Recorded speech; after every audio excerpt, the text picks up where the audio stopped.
Rachel and Kirsty spun around to find Queen Titania and King Oberon smiling at them. The girls curtsied at once.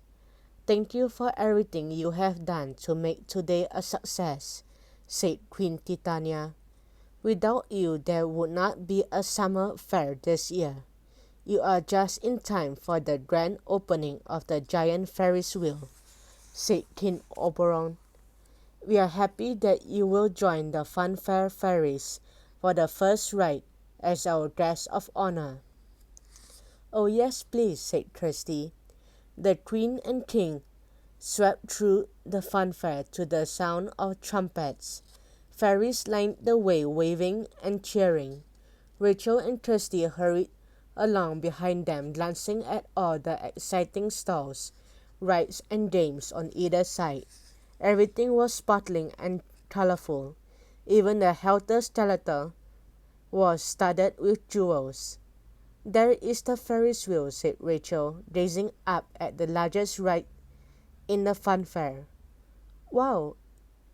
It was the biggest, brightest, and most glittery Ferris wheel they have ever seen.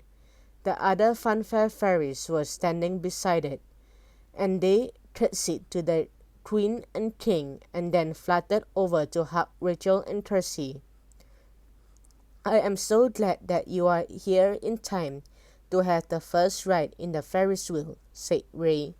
"It is incredible," said Kirsty.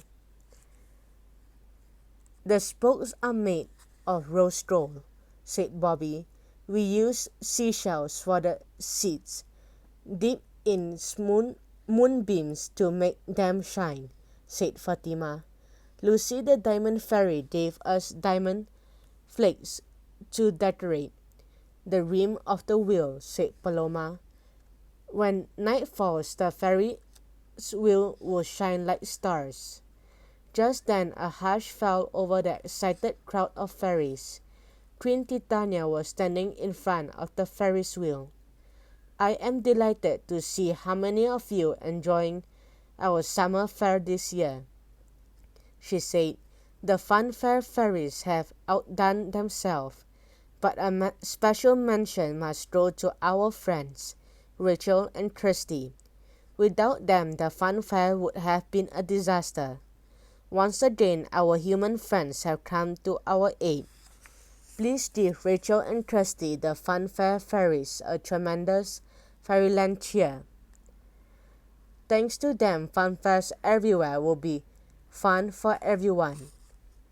"Hip hip hooray," shouted Melissa, the sports fairy.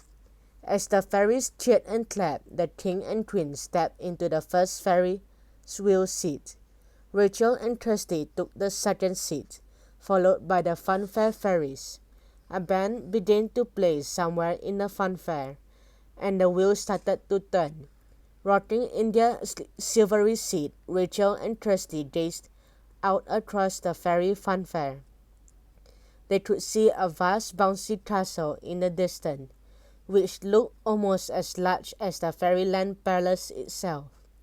On the other side of the funfair was a large carousel, which rose in the air when it was spinning. "Look, a swinging pirate ship," said Rachel. "And a flying elephant ride," said Kirsty. "I cannot wait to try that." "There are waltzers, swingers, twisters, and trampolines," Bobbi called to them from the seat behind. "Do not forget the Hall of Mirrors," said Paloma. "That is my favorite. Instead of making you look silly, they are enchanted to make you look like different fairies, so you can find out how it feels to look like someone else." "I do not know how we are going to decide what to try first," said Kirsty. When the Ferris wheel stopped turning, all the fairies flew gently out of their seats to make room for the next passengers. Rachel and Kirsty swooped down towards the food stalls.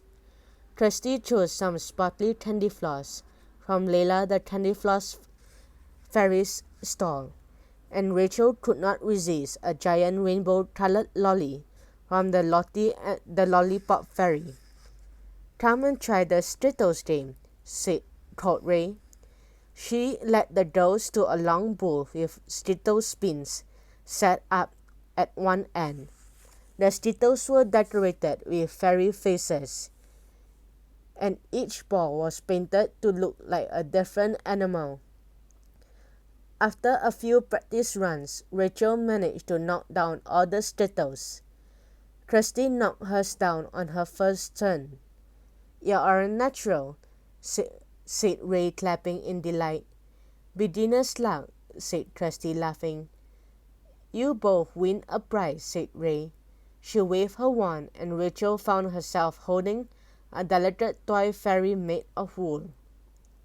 It had jointed arms and legs and silky hair and real eyelashes. Its dress was white and dotted with miniature red rosebuds. The clothes were fastened with tiny poppers so that they could be properly played with. Krusty had a similar fairy doll. Hers had raven black hair and midnight blue dress that was sprinkling with sparkling stars. "Thank you," said Rachel in amazement. "They are so beautiful. How did you make them?" But Ray did not reply. Her smile had disappeared, and she was staring over Krusty's shoulder. Rachel and Krusty walked around and gasped. Jack Frost was standing in front of the Ferris wheel with a crowd of goblins.